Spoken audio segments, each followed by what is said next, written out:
In this episode, we are looking at a part of security operations that can seem abstract until a team tries to answer a very practical question after a hard week. Are we actually getting better at handling incidents, or are we just staying busy? Incident response key performance indicators, KPIs, and performance metrics are the measurements organizations use to judge how well they detect, understand, contain, recover from, and learn from security incidents. For a brand new learner, this matters because incident response is not only about technical skill in the moment. It is also about being able to measure whether the process is fast enough, accurate enough, disciplined enough, and useful enough to reduce harm over time. A team may feel like it responded well because everyone worked late and moved quickly, but feelings are not the same as evidence. Metrics help turn that experience into something the organization can examine, improve, and explain. When chosen well, they help leaders see where performance is strong, where delays are building, and where the response process looks busy on the surface but is still failing to control risk in a meaningful way. Before we continue, a quick note. This audio course is a companion to our course companion books. The first book is about the exam and provides detailed information on how to pass it best. The second book is a Kindle-only ebook that contains 1,000 flashcards that can be used on your mobile device or Kindle. Check them both out at cyberauthor.me in the Bare Metal Study Guide series. At the most basic level, a performance metric is any measurement that tells the organization something about how its incident handling is functioning.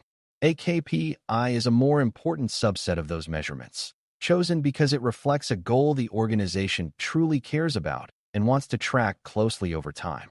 That difference matters because beginners often use the two terms as if they mean exactly the same thing.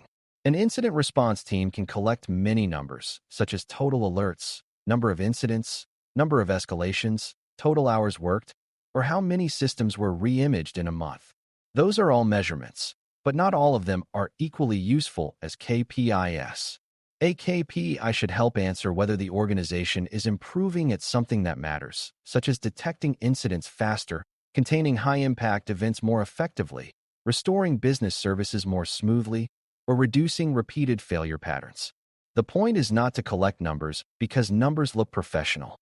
The point is to choose measurements that help the organization understand performance in a way that leads to better decisions and better outcomes.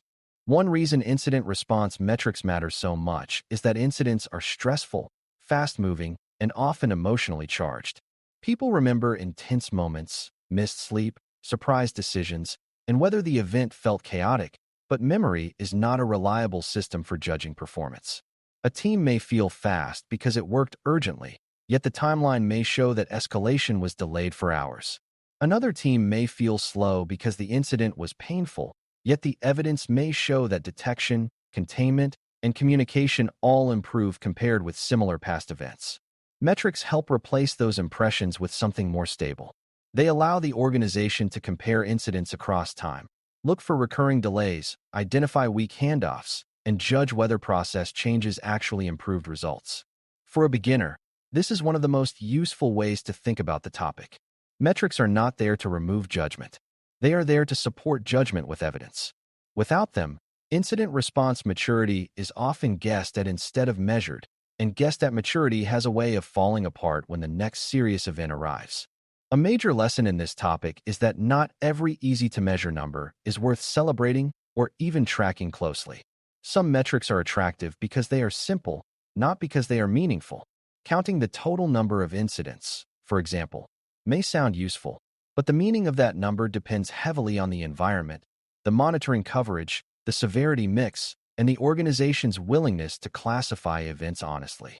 A higher incident count might reflect worsening security, but it might also reflect better visibility and stronger detection. The same caution applies to many dashboard numbers that look neat in a status meeting but tell very little about actual performance. Good incident response measurement begins by asking what behavior the organization wants to encourage and what questions it needs to answer. If a metric cannot help explain speed, quality, impact, coordination, or learning, it may not deserve much attention. For new learners, this is an important protection against a common trap. Security teams can become very busy reporting numbers that sound impressive while still failing to measure whether their response process actually reduces harm. A helpful way to understand incident response metrics is to think about the incident lifecycle itself. An event is detected, reviewed, classified, escalated, investigated, contained, eradicated, recovered from, and then studied afterward for lessons. Different measurements become useful at different parts of that journey. Detection metrics help the organization understand how quickly suspicious activity becomes visible and whether its monitoring is producing usable signals. Response metrics help show how quickly the team recognizes seriousness, coordinates action, and limits spread or damage. Recovery metrics help explain how long services, users, or operations remain disrupted before normal function returns. Post-incident metrics help the organization understand whether lessons were captured, actions were assigned, and similar weaknesses are less likely to create the same result later. For a beginner, this lifecycle view is important because it keeps metrics from collapsing into one single number. A team can be excellent at detection and still weak at containment. It can be fast at technical action and still poor at communication or recovery. Strong measurement reflects the full path, not just one favorite part of it. Detection speed is one of the most common areas organizations measure, and for good reason. A serious incident that remains hidden for a long time usually has more opportunity to spread, disrupt, or expose sensitive information than an incident caught early. This is where measurements such as mean time to detect, MTTD, become useful. MTTD looks at how long it takes, on average, for the organization to discover an incident after the relevant activity begins. That can be a powerful metric, but it also needs careful interpretation. Some incidents are discovered almost immediately because alerts are strong and the symptoms are obvious. Others remain hidden because the activity blends into normal operations or the evidence is subtle. For beginners, the important point is not just that faster detection is better. It is that detection metrics help show whether visibility, monitoring, and alerting are good enough to reveal meaningful problems before they grow. They also help expose situations where teams believe they have strong monitoring even though attackers or failures are lingering far longer than anyone expected. Detection metrics become even more useful when they are paired with measures of signal quality rather than speed alone. If a security team receives huge numbers of alerts, but most of them are false positives or low-value noise, then fast acknowledgement may not mean much. In fact, heavy noise can slow real detection because analysts learn to move through alerts mechanically or spend too much time on weak signals while meaningful events wait in the queue. This is why organizations often look at how many alerts become confirmed incidents, how often important alerts are missed, and whether analysts are drowning in activity that creates little real value. For a beginner, this is an important nuance because it shows that measurement should not reward volume for its own sake. A monitoring system that floods the team with noisy alerts may generate impressive-looking activity numbers while still weakening real response performance. Good metrics should help the organization understand whether the signals feeding incident response are timely, relevant, and trustworthy enough to support quick and accurate action. Once an incident is recognized, response speed becomes the next major focus. Different organizations may measure this in slightly different ways, but the central question is simple. How quickly does the team move from recognition to meaningful action? Some teams track mean time to acknowledge, MTTR, which reflects how long it takes for the response function to actively engage after an incident is identified. Others track mean time to contain, MTTC, which focuses on how long it takes to limit the spread or effect of the incident. Still others look at mean time to respond, MTTR, though that term can mean different things in different organizations and should be defined clearly wherever it is used. For a new learner, the key lesson is that speed matters, but speed must be tied to the right moment in the incident. Quick acknowledgement without useful action may look efficient while changing very little. Fast containment with poor investigation may shorten one problem while creating another. Strong response metrics therefore look at whether the organization moved quickly in ways that actually reduced risk rather than simply appearing active on paper. Containment and eradication metrics are often more revealing than people expect because they show how effectively the organization limits damage once an incident is underway. It is one thing to detect malicious activity. It is another to isolate affected assets, stop attacker movement, disable malicious access, remove harmful artifacts, and keep the incident from reappearing immediately after recovery. Measuring this well can be difficult because incidents vary widely in complexity and not every event allows a clean technical endpoint. Even so, organizations benefit from tracking how long high-priority incidents remain active, how often containment had to be repeated, and whether eradication was confirmed or merely assumed. For beginners, this is a useful reminder that incident response is not just a race to the first action. The organization needs to know whether its actions actually worked. A quick response that leaves persistence in place is not strong performance. Metrics around containment and eradication help expose whether the team is truly closing incidents or simply pushing them into a quieter phase where the deeper problem remains unresolved.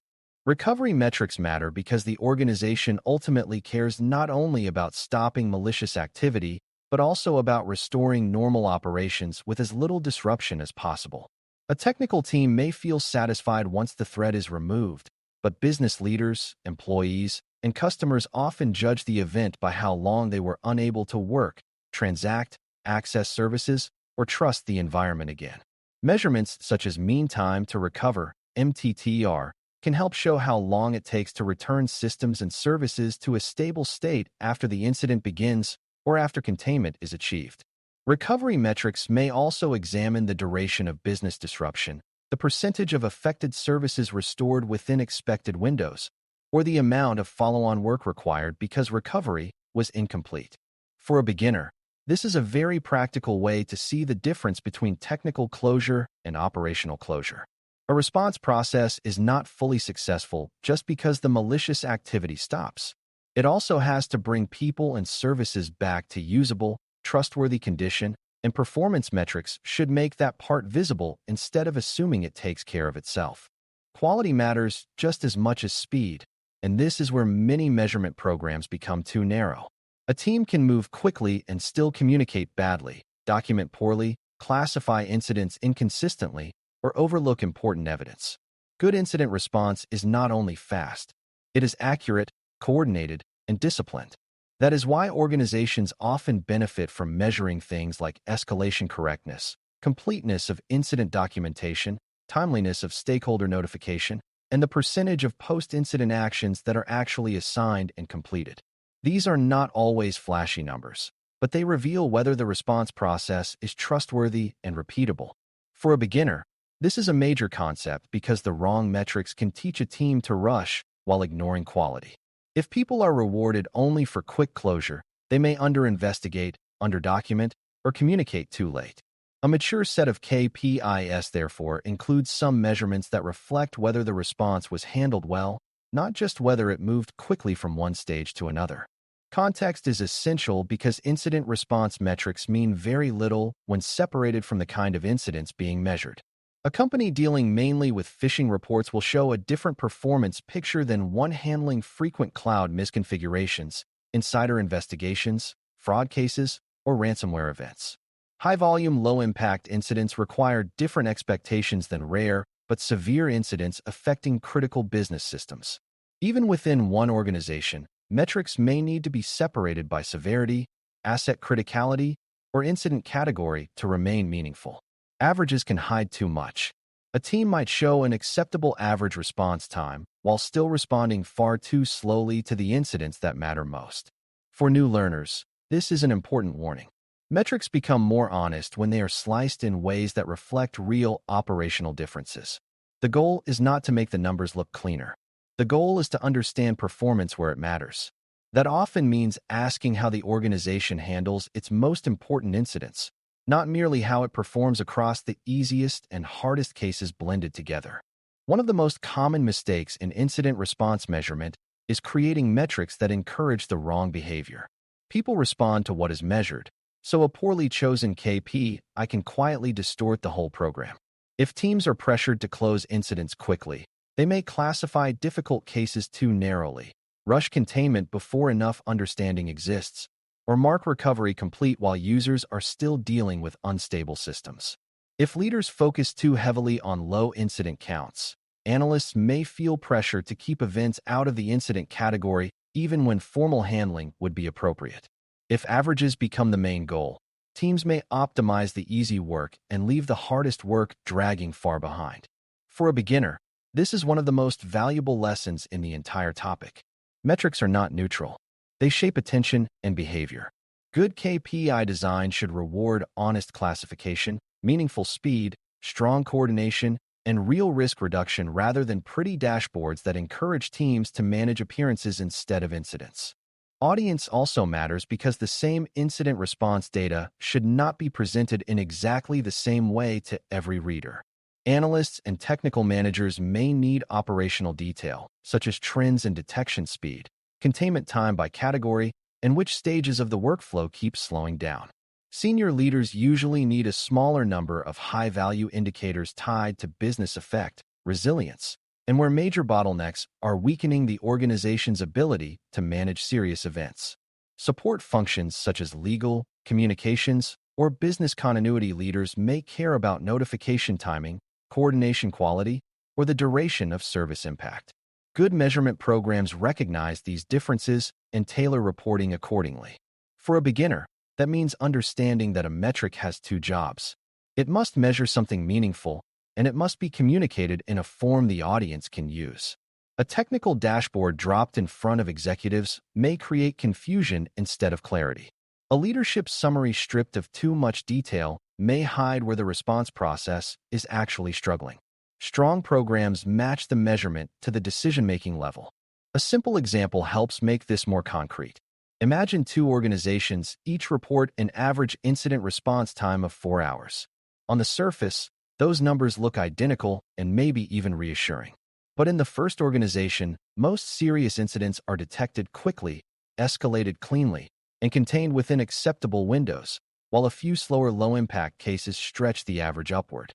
In the second organization, easy phishing cases are handled very quickly, but several high-impact incidents involving critical systems took far too long to escalate and contain, with the easy cases pulling the average downward. The average alone hides the true story. This is why incident response KPIs and performance metrics need interpretation, segmentation, and context. For a new learner, the deeper lesson is that numbers do not speak for themselves. Good analysts and leaders ask what the metric actually represents, what is hiding inside the average, and whether the measurement reflects the incidents that matter most rather than the ones that happen to be easiest to process. By the end of this discussion, the most important takeaway is that incident response KPIs and performance metrics are tools for understanding whether the organization is truly getting better at handling security events. They help measure detection, response, containment, recovery, quality, coordination, and learning in ways that go beyond gut feeling or storytelling after a difficult incident. They also help expose where the process is strong, where delays or noise are growing, and where behavior may be drifting because the wrong things are being measured. For a new CySA Plus learner, the mindset to keep is simple. Good incident response is not proven only by effort, urgency, or confidence in the room. It is proven by performance that can be measured, explained, and improved over time. The best metrics do not exist to make dashboards look impressive.